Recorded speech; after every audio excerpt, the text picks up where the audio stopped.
जय हिंद। आप सभी स्टूडेंट को स्वागत है, आप सभी छात्रों का आज की क्लास में। प्यारे बच्चों, आज की क्लास में हम व्याकरण के बहुत ही महत्वपूर्ण ऑब्जेक्टिव क्वेश्चन याद करने वाले हैं। ये क्वेश्चन बहुत ही वीवीआई है आप सभी बच्चों के मैट्रिक परीक्षा 2025 के लिए, और ये प्रश्न बिहार बोर्ड के द्वारा भी कई बार अपनी परीक्षा में पूछे भी गए हैं। इसी के लिए ये प्रश्न सब महत्वपूर्ण हैं। तो चलिए इस क्लास को शुरू करते हैं पहले क्वेश्चन के साथ। पहला क्वेश्चन है, प का उच्चारण स्थान क्या है। ठीक है, क्वेश्चन है प का उच्चारण स्थान क्या है। तो चलिए जल्दी से इस क्वेश्चन के आंसर को देखते हैं। तो इसका जो आंसर हो जाएगा बच्चों, वो हो जाएगा ओष्ठ।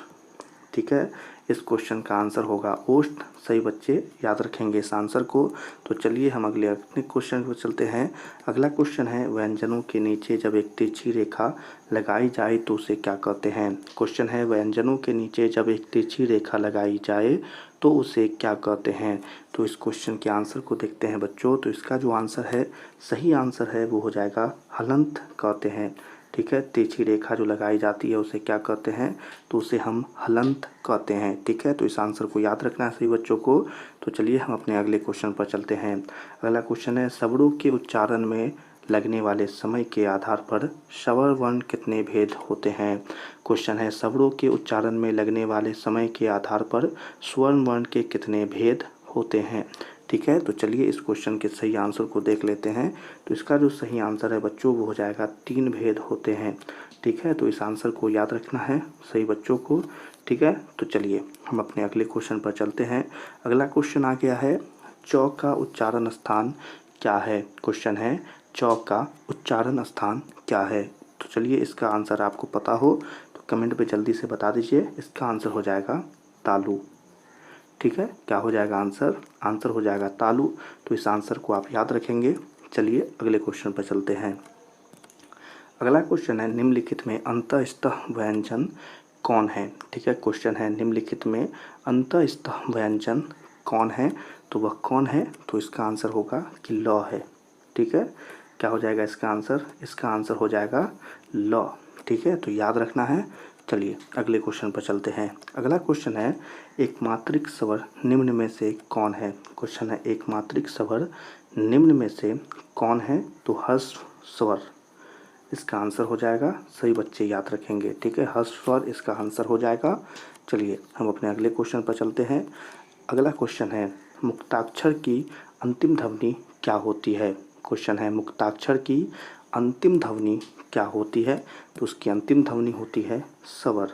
ठीक है, तो याद रखिएगा इसे। क्या हो जाएगा, मुक्ताक्षर की अंतिम ध्वनि क्या होती है, तो स्वर होती है। चलिए अगले क्वेश्चन पर चलते हैं। अगला क्वेश्चन है, निम्नलिखित चिन्हों में एकहरा उदाहरण चिन्ह कौन है। निम्नलिखित चिन्हों में एकहरा उदाहरण चिन्ह कौन है। तो इसका आंसर हो जाएगा ए हो जाएगा। ठीक है, ऐसे ऐसे जो है ये इसका आंसर हो जाएगा। तो इसे आप याद रखेंगे। चलिए अगले क्वेश्चन पर चलते हैं। अगला क्वेश्चन है, ल कौन व्यंजन है। ल कौन व्यंजन है, तो अंतःस्थ व्यंजन है। ठीक है, हमने आपको पहले भी बताया और ये आंसर फिर से घूम कर आ गया है। तो इसे हम कहेंगे वीवीआई क्वेश्चन। ठीक है, तो याद रखिएगा इस आंसर को। चलिए अगले क्वेश्चन पर चलते हैं। अगला क्वेश्चन है, किसकी अंतिम ध्वनि स्वर होती है। क्वेश्चन है, किसकी अंतिम ध्वनि स्वर होती है। ठीक है, तो चलिए इसके आंसर को दिखा दें। इसका आंसर होगा मुक्ताक्षर। ठीक है, क्या हो जाएगा आंसर, आंसर हो जाएगा मुक्ताक्षर। ठीक है, तो याद रखेंगे सभी बच्चे। चलिए अगले क्वेश्चन पर चलते हैं।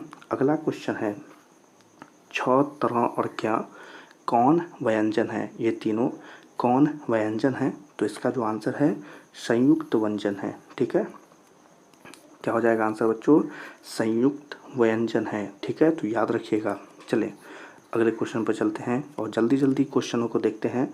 वर्णों के उच्चारण समूह को क्या कहते हैं। क्वेश्चन है, वर्णों के उच्चारण समूह को क्या कहते हैं। तो इसका जो आंसर है, वर्णमाला। ठीक है, तो आपको पता हो तो कमेंट में बताइएगा क्या होगा आंसर, आंसर हो जाएगा वर्णमाला। ठीक है, तो इस आंसर को याद भी रखना है और अगले क्वेश्चन पर भी चलना है। अगला क्वेश्चन है, निम्नलिखित चिन्हों विस्मयादिबोधक चिन्ह कौन है।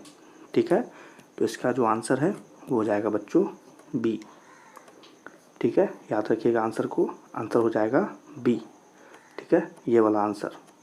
चलिए अगले क्वेश्चन को देखेंगे। हिंदी में ह्रस्व वर्ण है, हिंदी में ह्रस्व वर्ण है 4। कितने हैं? ह्रस्व वर्ण 4 हैं। तो इस आंसर को याद रखिएगा। ठीक है, चलिए अगले क्वेश्चन पर चलते हैं। अगला क्वेश्चन है अ का उच्चारण स्थान है। क्वेश्चन है अ का उच्चारण स्थान है। तो इसका जो सही आंसर है वो हो जाएगा कंठ। ठीक है, याद रखिएगा क्या हो जाएगा आंसर? आंसर हो जाएगा कंठ। अ का उच्चारण स्थान क्या है? कंठ है। इसे आप याद ही करता हुआ चले। ठीक है, चलिए अगले क्वेश्चन पर आगे हैं। र तथा श्री का उच्चारण स्थान है, र तथा श्री का उच्चारण स्थान है मुद्रा। क्या हो जाएगा उच्चारण स्थान? उच्चारण स्थान हो जाएगा मुद्रा। ठीक है, तो इसे याद रखना है। और अगले क्वेश्चन पर चलते हैं। अगला क्वेश्चन है निम्नलिखित में घोष वर्ण कौन सा है? निम्नलिखित में घोष वर्ण कौन सा है? तो इसका आंसर होगा ह। निम्नलिखित में घोष वर्ण कौन है? तो ह है। तो आप इसे याद रखेंगे। ठीक है, चलिए अगले क्वेश्चन पर चलते हैं।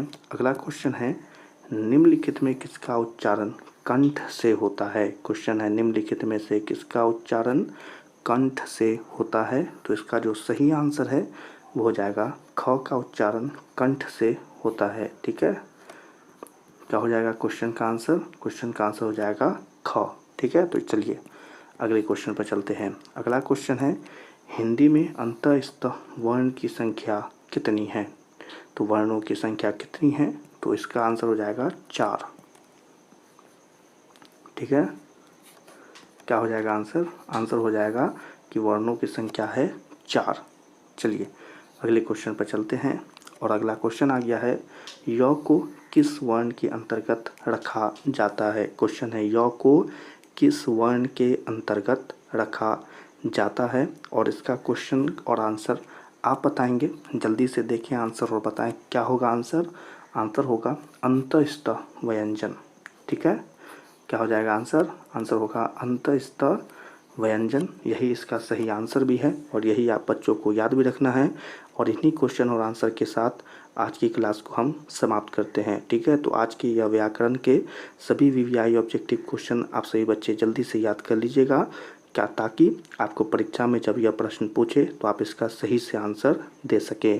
तो चलिए आज की क्लास को समाप्त करते हैं। आज की क्लास पसंद आई हो तो इस क्लास को लाइक कर दीजिएगा।